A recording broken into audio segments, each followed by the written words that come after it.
Oh, good overview as well. I found the Sangamo with a broken glass. There it is. Someone I've spoiled a surprise on this one. Alright, yeah, they've dropped it into a bin or something and they've smashed the terminal cover off it. Assholes. Yeah, I can fix this one here up. All the pieces are inside here, so I'm going to take this apart and fix that one there. And this one is the one I've been talking about that directly resembles the Sangamo, British Sangamo HMT. These ones are as rare as rocking horse turds. As you can see, this thing resembles a Sangamo even more than all these ones. This is the only one that I've got in my collection that is the Cyclonumeric type. Not the dial pointer type. Oops, in the cup finger there. Cyclonumeric. And yes, it is a Sangamo readout. Same digits, everything. Ta-da! Look at that, the only one in my collection so far that's Cyclonumeric WF3s. None of my Warburton Frankis are Cyclonumeric, but this one. It really resembles a British meter now. No 10th digit or anything on it.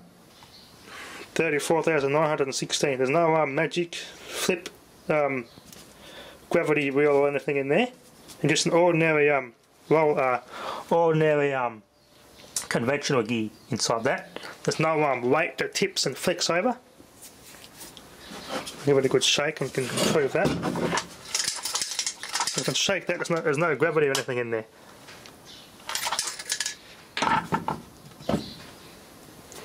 These ones are rare, a lot rarer than these. These are very uncommon, and I've never ever seen these types. I've seen like one or two on Google Images, and that's it.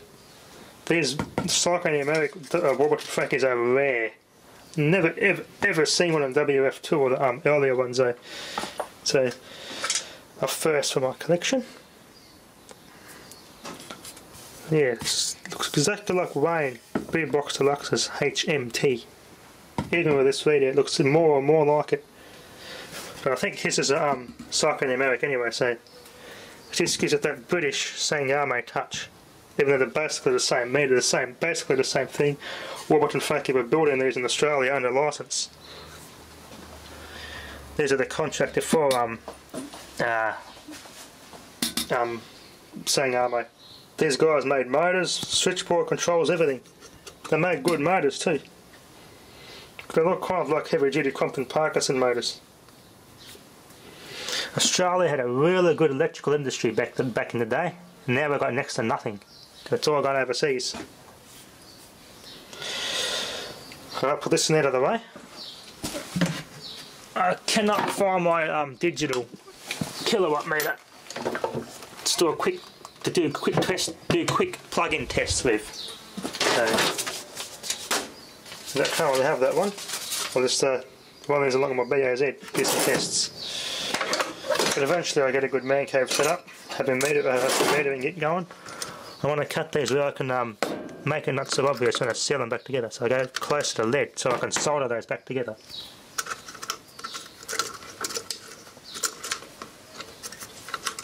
It should be smashed, chopped into a bin or something. Not the original terminal cover from what I can see. Looks a bit older than what the meter is. It's bent it. Arseholes. It's hit the top too, bent so you can get the seal. I think I want to give this a good clean first. Yeah, topped it, that's where the impact hit me to top. The Bakelite's alright. Arseholes. Wasteful bastards. So I'm going to use some of this. I could buy some glass glue from Bunnings, but I think this should work for now. Cutting a shape of glass, that shape is quite difficult to cut. I can see a local York glass in Watthour, a glass shop. I can cut any shape glass to order. But I could do that.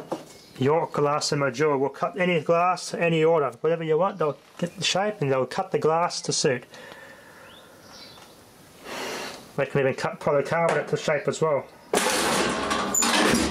Depending on the, I think I know at work they got some lights done some LED floodlights on Bunnings. Because they're using the food factory, they had to remove the glass and replace it with polycarbonate lenses to comply with the BRC and HACCP food regulations. So they were able to cut to shape custom perspex lenses for those lights, and I think it was $20 or something it cost them to do that.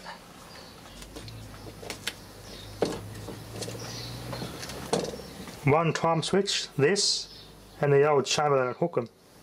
What's that, $60 or something, depending on the cost. I'm not sure if they're going to... I think it depends on the size they're going to cut.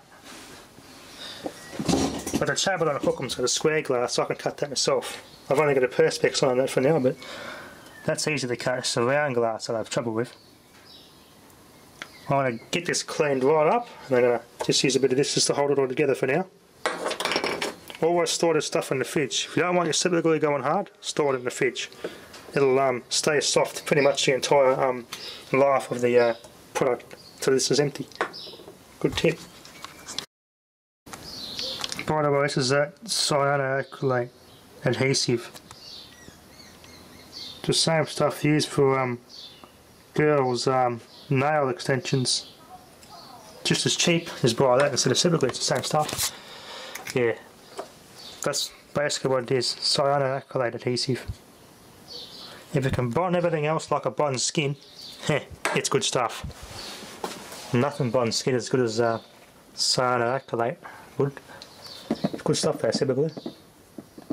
Got some tape just to support the front of it so it holds it all level. Looks a bit shabby, but I'm going to leave this off sitting that way so dust doesn't fall on it and they get the smell out. That's going to smell pretty bad in there. Be careful not to smear that 77 off. No damage of the case. It's hit here. Assholes.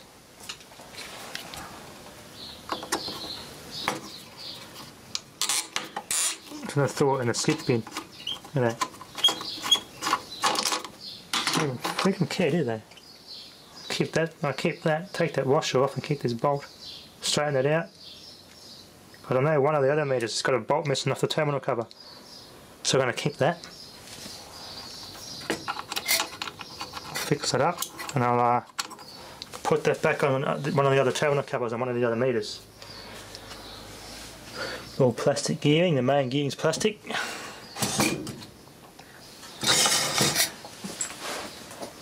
No damage done, no scratches or anything, so I do give it a light dust off. There's the inside of this meter.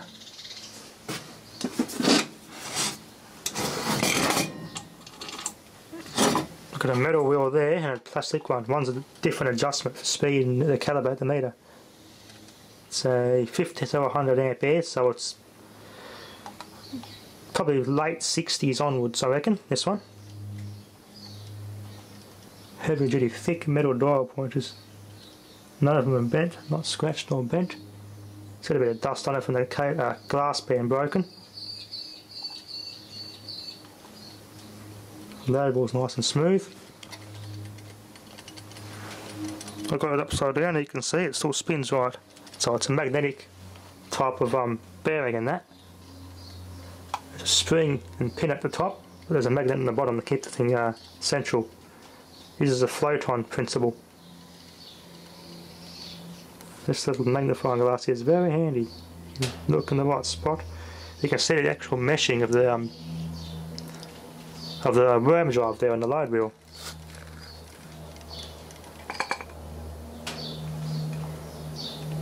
Varnish smell.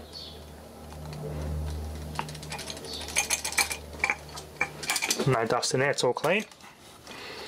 Wait for that smell to piss off and I can put this back together. Whew. Whoa. See it like that, let it air out. Give it about half an hour or so, it should be alright. Meanwhile I'll dust off any crap off that before I put it back together. It's only had one hooked up, must have been a time switched meter by the looks of it. Must have had another one that was switched for high or low rate use. Quite chunky. You said they pulled a wire out and they wrapped the wire around it. Interesting, I'll take the neutral out, let's have a look at that. I do like how they just cut the wires instead of just taking the bloody terminal screws out and losing them. I do prefer it with the wires are cut like this. Adds a bit of history to the meter. So they're modern colour coding. But look how they terminate these things. They wrap silver coated wire around the main wire to build it up a bit and to strengthen it. And it stops the strands coming apart. Good concept. Interesting idea, they did that.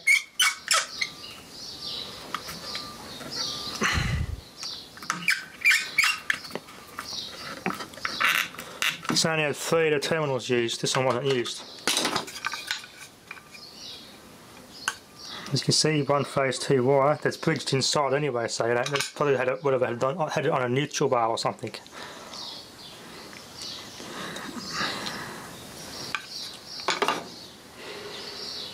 Not the other ones I've got. I've only got the email them too, is the only one that has 3 of these, and this one is blocked off. Doesn't have the terminal block here in the that first meter I got in my collection. There we go, this wire is actually thicker too than the one going in. Good condition, this one. All the original terminal cover and everything.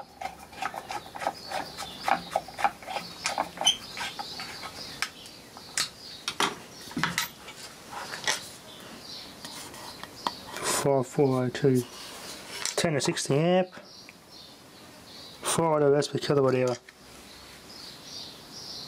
Melbourne City Council. This is from Melbourne. Yeah, it's probably off a power board, would have been a switched one. Most likely for high and low rates. There you go, that's an interesting WF3s, the only Cyclonumeric one I've got. Yep, there's the heavier ones, yeah. This must be older ones, there's a heavier. This part is built more solidly. I just got it leaning on its side to stop any would-be dust getting in there. Oh, that's still strong. Whew. The thing was, so we're going to let it out in the open for hours to dry if you want the smell it can go completely. It's going to ruin that vintage smell, unfortunately. But yeah, the tape's helping to keep this from cutting people too. It's worked quite well. When it dries completely, I'm going to give it a good buff. Get that that white cloud that tends to form. This cyanoacrylate tends to leave a white cloud behind. Anyway, this will be part 1. Thanks for watching.